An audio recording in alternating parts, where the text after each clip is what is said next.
गुलबर्गा के legal fraternity में doctor मकसूद अफजल जागीरदार advocate का नाम मुहताज तारुफ नहीं है। एडवोकेट जागीरदार गुज़श्ता 35 वर्षों से कानून के शोबे में अपनी खिदमत अंजाम दे रहे हैं, चाहे वो सिविल मैटर हो या क्रिमिनल, कंज्यूमर हो या लैंड ट्रिब्यूनल का या फिर वक्फ ट्रिब्यूनल का या फिर फैमिली कोर्ट का मामला हो। हर शोबे में एडवोकेट जागीरदार ने अपनी काबिलियत का लोहा मनवाया है।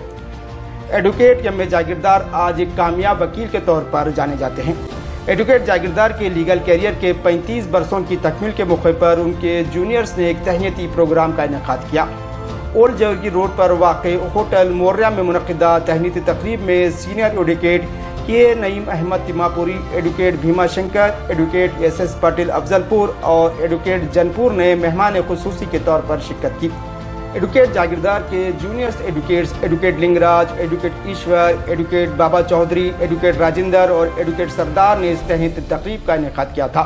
इस तकरीब में एडवोकेट जागीरदार के उनके हामियों, साथी विकला बरादरी और उनके अजीज और अकारीब ने जमकर गुलपोशी की और उनके कानूनी खिदमत की सताइश की। हम आपको बताते चले कि एडवोकेट मकसूद अफजल जागीरदार आदिल शाही सल्तनत के सिपह सालार अफजल खान के वंशज हैं। इनके मिजाज में भी अफजल खान जैसी कैफियत पाई जाती है। अफजल खान मैदान जंग में लड़ते थे, वहीं मकसूद अफजल कोर्ट में अपनी दलीलों और सबूतों के साथ कानूनी लड़ाई लड़ते हैं।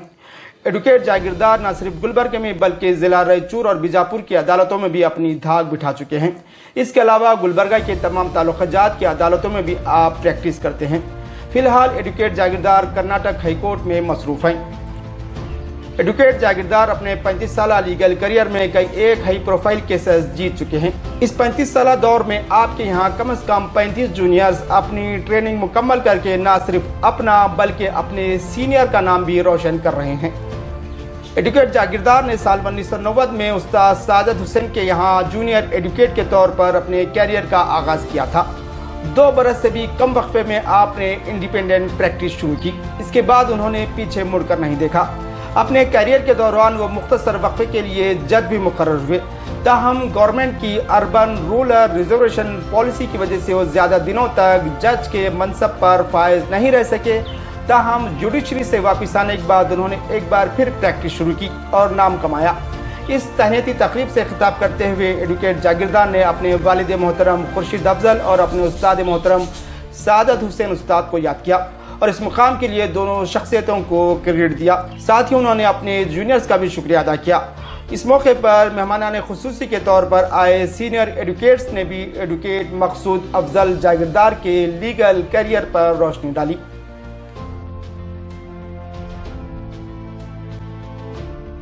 आज मैं बहुत याद करता हूँ, कई मेरे जो सीनियर एडवोकेट्स हैं उनका सहारा मेरे को बहुत कुछ रहा, लेकिन साथ में साथ मेरी ज़िंदगी की सबसे बड़ी तमन्ना जो थी कि रिकग्नाइज करने का जो हुनर है, जो कैपेसिटी को रिकग्नाइज करना है, वो मेरे जूनियर्स के सिवा किसी को आज तक आया नहीं।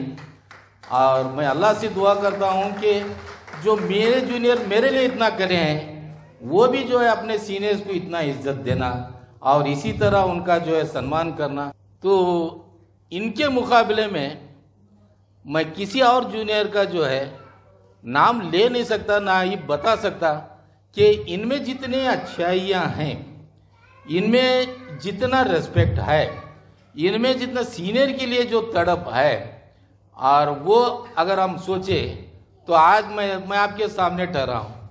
मेरे को ये सारा इंतज़ाम करे, एक कोर्ट का भी मेरे को इंतज़ाम करे कि वो खूबसूरती आ जाए। मैं सीनियर को जितना करा था वो बदला जो है मेरे को आ चुका है। आगे भी जो है मेरी ज़िंदगी और भी बढ़ते रहेंगी, तो आगे भी मैं ऐसे सम्मान लेता रहूँगा। आप सब रहेंगे बोल के आप सब भी मेरे लिए दुआ करना बोलते हुए मेरे को इस तरीके से जो फेलिसिटेशन करें और मेरे बीवी को भी जो फेलिसिटेशन करें, सभी कलीग्स को फेलिसिटेशन करें। मैं फिर से लिंगराज, ईश्वर, बाबा चौधरी और राजेंद्र, सरदार, इनका भी मैं शुक्रगुजार हूँ। मैं ज़िंदगी भर ये चीज़ को कभी भूलूंगा नहीं मेरी ज़िंदगी में, क्योंकि वकीलों की ज़िंदगी में ऐसे मौके कभी नहीं आते। वकीलों को कोई सम्मान नहीं करते। अगर वैसे में अगर करे हैं तो एक मेरे जूनियर थे SS पाटिल जो है 25 साल की वकालत के लिए सबको सम्मान करे। मैं जो है वाइस प्रेसिडेंट है बार एसोसिएशन गुलबर्गा के, उनसे रिक्वेस्ट करता हूँ कि भाई 50 साल तक पहुँचना तो बहुत लंबी बात है, हो सकता है उसको शॉर्ट करके, हो सकता है कुछ लोगों की जो है हालात बोलिए, कुछ लोगों की हेल्थ बोलिए, कुछ लोगों को जो है इस निकल जाना भी ये रहा तो बगैर सम्मान के जाते हैं। हो सकता है 25 साल का भी अगर ज़रा रिकमेंड करके अगर करे एक बार सम्मान तो आपके बार का नाम रहेगा बोल के मैं उनको भी रिक्वेस्ट करते हुए, और मेरे बारे में जो बोले हैं भीमा शंकर साहब, के नईम मोहम्मद तिम्मापुरी साहब, जनापुर साहब और SS पाटिल साहब, इनका शुक्रिया अदा करते हुए, और राजेंद्र साहब का भी मैं शुक्रिया अदा करता हूं जो मेरे बारे में बोले कि मेरे अच्छाइयाँ क्या हैं क्या नहीं बोल के। मगर आप मेरे को ये सब सारे चीज़ें सुनने के बाद मुझे आप मालूम हो गया कि भाई मैं भी कुछ करा हूँ। अब तक मेरे को भी नहीं था क्योंकि मेरे बोलने वाले नहीं थे। इस तरीके से जो है फंक्शन करना, लोगों को जमाना, ब्रदर एडवोकेट्स को जमाना, उनके सामने जो है मेरे बारे में बोलना बोले तो अब मेरे को पता चला, मेरे को मालूम होगा कुछ ज़िंदगी में करे हैं बोल के। इंशाल्लाह आगे भी ज़िंदगी में अच्छे काम करूँगा, क्योंकि मैं मस्जिद का रिनोवेट करा, वहाँ पे भी झगड़े हो गए तो भी मैं छोड़ा नहीं। और जब ईदगाह का मैं बनाया, सिर्फ 2 महीने में 30 लाख रुपए खर्चा करके एक ईदगाह बनाया। अफजलपुर को ईदगाह नहीं था, और वो ईदगाह इंडिया में नंबर 1 इसलिए है कि उसका जो बनाने वाला मैं आर्किटेक्ट, मैं जो है इंजीनियर, मैं जो है वो हिस्टोरियन, फिलांथ्रोपिस्ट, कौन से जो स्पेशलिटीज हैं जो नहीं हैं बोल के भी नहीं बोल सकते। मैं एक अच्छा आर्टिस्ट रहा, अल्लाह की देन कैसी है मेरे लिए, एक अच्छा स्पोर्ट्समैन रहा, 40 साल तक तो मेरा स्पोर्ट्स का चलते रहा। हर चीज़ हर जिंदगी में मैं टच करके आया हूँ। ये भी बोलता हूँ, मैं ये भी बताता हूँ कि कोरोना के टाइम पे ज़रा कोरोना को भी टच करके आया। मेरे बेटे को बोला मैं कोरोना को टच कर रहा हूँ, मैं कुछ परेशान नहीं हो रहा, तुम्हारी माँ को बताओ कि हिम्मत मत हारो, 14 दिन जो है किसी तरह जो है गुजार के निकलेंगे बोल के। तो ये मेरे ज़िंदगी में सारे चीज़ें हुए हैं। आगे भी कुछ अचीवमेंट्स होते हैं, लेकिन उसके लिए मेहनत करना पड़ता है। कई किताबें लिखने का जो है कोशिश कर रहा हूँ, और अफजल खान, हिस्ट्री ऑफ अफजल खान भी लिख रहा हूँ, अफजलपुर के हिस्ट्री के बारे में लिख रहा हूँ। ये भी सारे चीज़ें साइड में चल रहे हैं। ये लोगों की मेहरबानी है, ये सारे चीज़ें हो रहे हैं। अब अकेले से तो ये सारी चीज़ें नहीं होते, ये लोग मेरा साथ दे रहे हैं। जब तक मैं भी ये बता रहा हूँ कि भाई 80 साल तक मेरे को साथ दो, हर बार मेरा जो है सम्मान करो, और नए नए काम भी मेरे हाथ से देखो बोल के बोलते हुए मैं अपनी बात को ख़त्म करता हूँ। अस्सलाम वालेकुम, नमस्कार। ಈಗ BCI ಪ್ರೆಸಿಡೆಂಟ್ ಇದ್ದಾರಲ್ಲ, ಅವ್ರು ಹೇಳಿದ್ರು ವಕೀಲರ ವೃತ್ತಿ ಹಣ ಗಳಿಸೋದಕ್ಕೆ ಅಲ್ಲ, ಜನರ ಸೇವೆ ಮಾಡೋದಕ್ಕೆ. ಇಂಥ ಪವಿತ್ರವಾದಂತಹ ಒಂದು ವೃತ್ತಿ ಇದು. ಇಂಥ ವೃತ್ತಿಯಲ್ಲಿ ಇದ್ರೂ ಕೂಡ ಜಾಗೀರ್ದಾರ್ದವರು apart from the profession he is very much worried about the prestige of his family, prestige of his community, prestige of his religion. That's what you told, Mr. Nagaraj told. Idgah ಏನು ಇವರು ಮಾಡಿದ್ದಾರೆ, ಅದು it was in a dilapidated condition. His conscience did not tolerate this one. He spent his own money. He renovated it. So now it is in a condition that everyone who sees appreciates it. So that is the effort. That is the contribution to the humanity. That is the contribution to the mankind. That's the contribution to the religion. So he is a man of such kind. I am really very proud enough to say he is not only my colleague, but he is my brother. Because I am in his company, it's not today or day to day. Even when I was practicing at Shahpur, because I put in practice for Shahpur 25 years. And today I shifted to Gulbarga about 16 years back. Right from 20 years onwards, I am in his company. So he is a man of kind, he is a man of gentleness, he is a man of kindness, he is a man by all means who possesses a good man to say. M A. Jagirdar sir ಅವರು ಒಬ್ಬ ವ್ಯಕ್ತಿಯಲ್ಲ, ಅವರು ಶಕ್ತಿ. ನಮ್ಮ bar ಅಸೋಸಿಯೇಷನ್ನ ಹಿರಿಯ ಸದಸ್ಯರಾಗಿ ಜೂನಿಯರ್ಗಳಿಗೆ ಯಾವ ರೀತಿಯಾಗಿ ಮಾರ್ಗದರ್ಶನ ನೀಡಿದ್ದಾರೆ, ನೀಡ್ತಾ ಬರ್ತಿದ್ದಾರೆ. ಅವರು ಮಾಡಿರ್ತಕ್ಕಂಥ ಸೇವೆ ಇವತ್ತು ನಾವು ಸ್ಮರಿಸ್ತಕ್ಕಂಥ ದಿನ. ಅವರ ಸೇವೆ, ಅವರ ಕುಟುಂಬ ವರ್ಗದ ಹಿನ್ನೆಲೆ, ಅಫ್ಜಲ್ ಖಾನ್ ಅಂತಕ್ಕಂಥ ರಾಜರ ವಂಶಸ್ಥರಾಗಿರ್ತಕ್ಕಂಥ ಕುಡಿಯಾಗಿರ್ತಕ್ಕಂಥ ಎಂ.ಎ. ಜಾಗೀರ್ ಸರ್ ಅವರು ಗುರುತಿಸ್ತಕ್ಕಂಥದ್ದು ಅಫ್ಜಲ್ಪುರದವರಲ್ಲ. ಎಂ.ಎ. ಜಾಗೀರ್ದಾರ್ ಸರ್ ಅಂದರೆ ಅಫ್ಜಲ್ಪುರ್, ಫಸ್ಟ್ ಅವ್ರ ಹೆಸರು ಗುರುತಿಸಿ ಆಮೇಲೆ ಅಫ್ಜಲ್ಪುರ್ ಬರ್ತದೆ. ಹಾಗಾಗಿ ಆ ರೀತಿಯಾಗಿ ಅವರ ಹೆಸರನ್ನ ಸಂಪಾದನೆ ಮಾಡಿದ್ದಾರೆ ಅಂದರೆ ಅವರು ಪಟ್ಟಿರ್ತಕ್ಕಂಥ ಕಷ್ಟ, ಶ್ರಮ, ಸಮಾಜ ಸೇವೆ ಅದು ನಮಗೆ ಅವರಿಗೆ ತಂದು ಕೊಡ್ತಕ್ಕಂಥ ಗೌರವ ಇವತ್ತಿನ ಈ ಅಭಿನಂದನಾ ಸಮಾರಂಭ. ಅವರು 35 ವರ್ಷಗಳ ಸತತ ಕಾನೂನಿನ ಸೇವೆಯಲ್ಲಿ ವಕೀಲರಾಗಿ, ನ್ಯಾಯಾಧೀಶರಾಗಿ, ಸಮಾಜ ಚಿಂತಕರಾಗಿ, ರಾಜಕೀಯ ಒಂದು ಸಲಹೆಗಾರರಾಗಿ ಮತ್ತು ಕಾನೂನಿನ ಸಲಹೆಗಾರರಾಗಿ ಸೇವೆಯನ್ನು ಸಲ್ಲಿಸಿದ್ದಾರೆ. ಆ ಸೇವೆ ನಮಗೆ ಮಾರ್ಗದರ್ಶನವನ್ನು ನೀಡ್ತಕ್ಕಂಥ, ಅವರ ಮಾರ್ಗದರ್ಶನದಲ್ಲಿ ನಾವೆಲ್ಲರೂ ಬೆಳಿಬೇಕು. ಅಂತಹ ಒಬ್ಬ ಮಹಾನ್ ವಕೀಲರು ಇದ್ರು. ಅವರು ಮಾಡ್ತಕ್ಕಂಥ ಆರ್ಗ್ಯುಮೆಂಟ್ಗಳು ನಾವು ಕೇಳ್ತಾ ಹೋದರೆ ಒಂದು ಏನೋ ಒಂದು ಯಾವ ಥರ ಅಂದರೆ, ಒಂದು ಈಗ ಯುದ್ಧ ನಡೆಯುವ ಸಂದರ್ಭದಲ್ಲಿ ಹೇಗೆ ತಲವಾರುಗಳು ಚಮಕಿಸ್ತಾವೋ ಆ ರೀತಿಯಾಗಿ ಈ ಎ. ವಿಜಯಕುಮಾರ್ ಸರ್ ಮತ್ತು ಎಂ.ಎ. ಜಾಗೀರ್ದಾರ್ ಸರ್ ಅವರು ಆರ್ಗ್ಯುಮೆಂಟ್ ಮಾಡಕ್ಕೆ ಸ್ಟಾರ್ಟ್ ಮಾಡಿದ್ರಪ್ಪ ಅಂದರೆ ಜಡ್ಜ್ ಸ್ತಬ್ಧವಾಗಿ ಕೂತು ಅವರ ಕಾನೂನಿನಲ್ಲಿ ಏನು ಯಾವ ಕಾನೂನನ್ನು ಯಾವ ಪಾಯಿಂಟನ್ನು ಹೇಳ್ತಾರೆ ಅಂತಕ್ಕಂಥದ್ದನ್ನು ಕಾನ್ಸಂಟ್ರೇಟ್ ಮಾಡಿ ಕೇಳ್ತಿದ್ರು.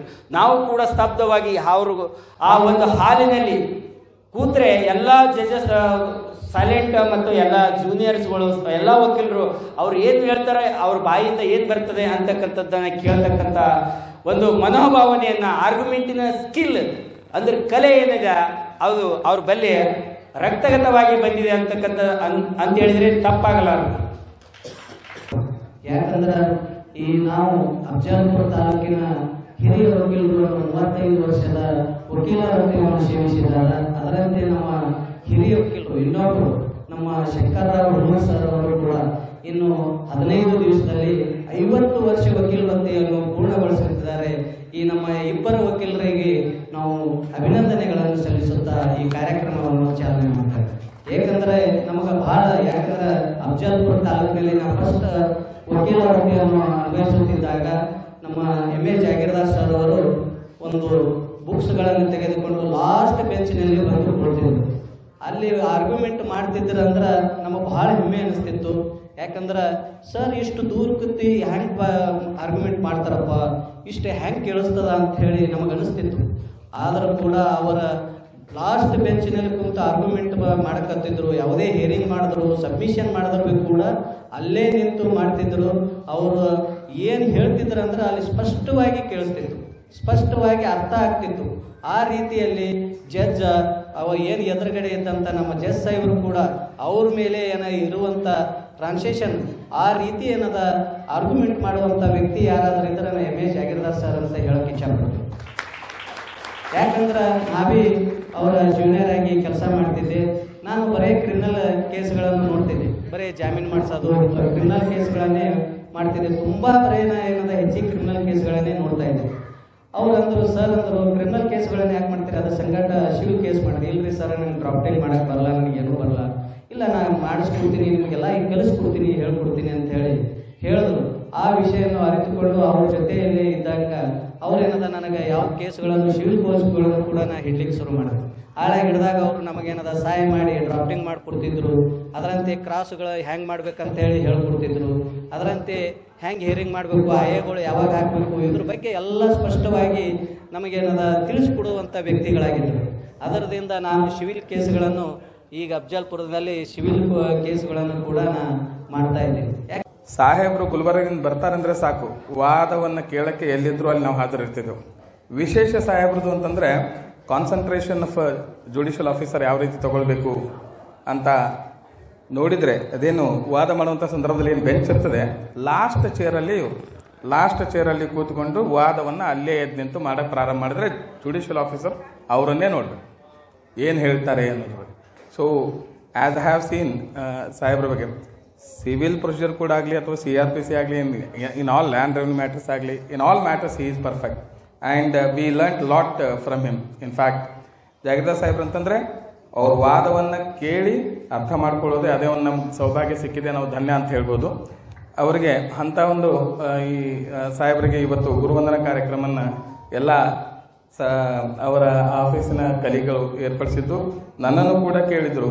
ಅವಾಗ ಕೇಳುವಾಗ ಈ ರೀತಿ ಮಾಡ್ತಾ ಇದ್ದೀವಿ ಅಂದರೆ ನನ್ನ ಬಾಯಿಂದ ಮೊದಲನೇ ಬಂದಿದ್ದು ಲಿಂಗರಾಜ್ ಅವ್ರ ಮುಂದೆ ಅನಿಸುತ್ತೆ. ನಾನು ಕೂಡ ಅದೇ ಆಫೀಸಿನ ಶಿಷ್ಯ, ನಮ್ಮ ತಂದೆಯವ್ರ ಹತ್ರ ನಾನು ಪ್ರಾಕ್ಟೀಸ್ ಮಾಡಿದ್ರು ಕೂಡ ಅವರು ಕೂಡ ನನ್ನ ಗುರುಗಳೇನೆ ಅಂತ ನಾನು ಹೇಳಿದ್ದೆ. ಸೊ ಹಾಗಾಗಿ MAJ ಸಾಹೇಬ್ರ ಹತ್ರ ಯಾವುದೇ ವಿಷಯಗಳಲ್ಲಿ, ಅಂದರೆ ಈಗ ನಾವೇನು ಈಗ ಒಂದು 17 ವರ್ಷ ನನ್ನ ಪ್ರಾಕ್ಟೀಸ್ ಆಗಿರ್ಬೋದು, ಪ್ರಾರಂಭದಲ್ಲಿ ಸಾಹೇಬ್ರ ಆಫೀಸ್ಗೆ ವಿಸಿಟ್ ಮಾಡುವಾಗ ಕಾನೂನಿನ ಅಂಶಗಳ ಬಗ್ಗೆ ಏನಾದರೂ ಕೇಳಕ್ಕೆ ಹೋಗಿದ್ರೆ ಸಾಕು, ಅದ್ರ ಬಗ್ಗೆ ನಿಂತಲ್ಲೇ ಅಲ್ಲಿದಲ್ಲಿ ತಕ್ಷಣವೇ ಉತ್ತರ ಕೊಡೋರು. ಇದಕ್ಕಿಂತ ಮುಂಚಿತವಾಗಿ ಏನು ಅಲ್ಲಿ ಮೇಲ್ ಆಫೀಸ್ ಇತ್ತು, ಈಗ ಇಲ್ಲಿ ಬಂದಿದೆ. ಯಾವುದೇ ಸಂದರ್ಭದಲ್ಲಿ ಏನೇ ಕೇಳಕ್ಕೆ ಹೋಗಲಿ ಯಾವುದೇ ರೀತಿಯಿಂದ ಉದಾರ ಭಾವನೆ ತೋರಿಸಿ ಆಮೇಲೆ ನಮಗೆಲ್ಲ ಸಹಕಾರ ಮಾಡಿ ಇಲ್ಲಿಯವರೆಗೆ ನಮಗೂ ಕೂಡ ಅವರು ಈ ವೃತ್ತಿ ಜೀವನದಲ್ಲಿ ಬೆಳವಣಿಗೆ ಮಾಡೋಕ್ಕೆ ಸಾಕಷ್ಟು ಸಹಾಯ ಮಾಡಿದ್ದಾರೆ. ಅಂಥ ಒಂದು ಕಾರ್ಯಕ್ರಮದಲ್ಲಿ ನಮಗೆ ಸೇರ್ಪಡೆ ಮಾಡಿದ್ದಕ್ಕೆ ತಮಗೆ ನನ್ನ ಮನಸ್ಸಿನಿಂದ ಅಭಿನಂದನೆ ಸಲ್ಲಿಸ್ತೇನೆ, ಮತ್ತೆ ಗುರುವಿಗೆ ನಮಸ್ಕಾರವನ್ನು ಸಲ್ಲಿಸ್ತೇನೆ. ಜೊತೆಗೆ ಏನು ಅಂತಂದರೆ ನನ್ನ ಅನುಭವ ಹೇಳಬೇಕು ಏನು ಅಂತಂದರೆ 2009ರಲ್ಲಿ ನಾನೇನು ಅವ್ರದ್ದು ಜೂನಿಯರ್ ಆಗಿ ಬಂದೆ. ಆ ಸಮಯದಿಂದ ಹಿಡ್ಕೊಂಡು ಏನು ಅಂತಂದರೆ ಈಗ ನಾನು ಆಫೀಸ್ನಲ್ಲಿ ಏನು ಅಂತಂದರೆ ಹೋಗ್ತಾ ಇಲ್ಲ. ಸರ್ ಅವ್ರಿಗೆ ಏನು ಅಂತಂದರೆ ಅವ್ರದ್ದು ಅಪ್ಪಣೆ ತೊಗೊಂಡು ಏನು ಅಂತಂದರೆ ನಾನು ಇಂಡಿಪೆಂಡೆಂಟ್ ಪ್ರಾಕ್ಟೀಸ್ ಸ್ಟಾರ್ಟ್ ಮಾಡಿದೆ. ಆದರೂ ಕೂಡ ಏನು ಅಂತಂದರೆ ನಾನು ಆ ಆಫೀಸಿಗೆ ಹೋಗ್ತಾ ಇಲ್ಲ ಅಂತಂದ್ರು ಸರ್ ಅವ್ರು ಏನು ಅಂತಂದರೆ ಪ್ರತಿಯೊಂದು ಯಾವುದೇ ಒಂದು ಕಾರ್ಯಕ್ರಮ ಮಾಡಲಿ, ಒಂದು ಫಂಕ್ಷನ್ ಮಾಡಲಿ, ನನಗೆ ಬಿಡಲಾರ್ದೆ ಏನು ಅಂತಂದರೆ ಮಾಡೋದೇ ಇಲ್ಲ. ಅದು ಅವ್ರ ದೊಡ್ಡ ಗುಣ. ಅವರು ಏನು ಅಂತಂದರೆ ನಮ್ಮ ತಂದೆ ಸ್ಥಾನದಲ್ಲಿದ್ದಾರೆ. ಪ್ರತಿಯೊಂದು ಏನು ಅಂತಂದರೆ ಕೆಲವೊಂದು ಕೇಸಸ್ಗಳೆಲ್ಲ ಏನು ಅಂತಂದರೆ ಅವರು ನನಗೆ ಮಾರ್ಗದರ್ಶನ ಮಾಡ್ತಾನೆ ಇರ್ತಾರೆ. ನನಗೆ ಯಾವಾಗ ಏನು ಡಿಫಿಕಲ್ಟಿ ಅನ್ನಿಸ್ತದೆ ನಾನು ಸರ್ ಅವ್ರಿಗೆ ಕೇಳ್ತೀನಿ, ಮಾಡ್ತೀವಿ. ಹೀಗೆ ಏನು ಅಂತಂದರೆ ಒಂದು ಫ್ಯಾಮಿಲಿ ಕೋರ್ಟಲ್ಲಿ ಒಂದು ಕೇಸ್ ಏನಾಯಿತು, ನಾನು ಪೆಟಿಷನ್ ಹಾಕಿದ್ದೆ, ಡೈವರ್ಸ್ ಪೆಟಿಷನ್ನು. ಎದುರುಗಡೆ ಏನಂದ್ರೆ ನಮ್ಮ ಸರ್ ಅವರೇ ಬಂದರು. ವಾದ ವಿವಾದಗಳಾದವು. ಅವರು ಎಷ್ಟು ಜೋರಾಗಿ ವಾದ ಮಾಡ್ತಾಯಿದ್ರು ಅಷ್ಟೇ ಜೋರಾಗಿ ನಾನು ಮಾಡಬೇಕು ಅಂತ ಪ್ರಿಪೇರ್ ಆಗಿ ಹೋಗ್ತಾ ಇದ್ದಿದ್ದೆ. ಆದರೆ ಗುರುನೇ ರೀ. ಲಾಸ್ಟಿಗೆ ಏನಂದರೆ ಆ ಪೆಟಿಷನ್ ಡಿಸ್ಮಿಸ್ ಆಯಿತು, ಸರ್ ಅವ್ರಿಗೆ ಗೆದ್ದರು. ಈಗೇನು ಅಂತಂದರೆ ನಾನು ಪೆಟಿಷನ್ ಏನು ಹಾಕಿದ್ದೆ ಡೈವರ್ಸ್, ಗಂಡನ ಕಡೆಯಿಂದ ನಾನು ಡೈವರ್ಸ್ ಹಾಕಿದ್ದೆ. ಹೆಂಡತಿ ಕಡೆಯಿಂದ ಸರ್ ಅವ್ರು ಬಂದಿದ್ದರು. ಅದರಲ್ಲಿ ಎಲ್ಲ ಆಯಿತು. ಆದಮೇಲೆ ಇದು ಪೆಟಿಷನ್ ಡಿಸ್ಮಿಸ್ ಆದಮೇಲೆ ಈಗ ಗಂಡ ಹೆಂಡತಿ ಜೊತೆಯಲ್ಲೇ ಇದ್ದಾರೆ.